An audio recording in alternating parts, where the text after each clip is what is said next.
نمیشد باورش حاجی به پشمت، ولی رو کردم واسه بسته. هر ترکای سمی خودم خسته، تو حالت کار بدم سبکم رو میکنیم به وقتش، تو آرامش زندگی میکنیم، تو لحظه اهل ریاکاری نمایش نبودیم ما، فندک بگی زیرش روشن شه.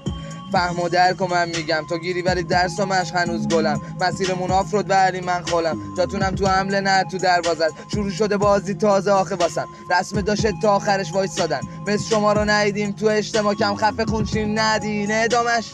حرف زیاده واسه گفتن، اما حرفا تو دلامو موندن. حالا که فهمیدیم نداریم فرصت ندیم بگایی به اسم جرأت، ندیم بگایی به اسم جرأت، ندیم بگایی به اسم جرأت. قدرت اصلا منحصر به فرد کلن، یا تو چیزی بارته که عمرن ندیدیم تو عمل کرده لومپم، ولی خوب تو سیسی رونی کلمن کپی کردی خودتو آخه شو من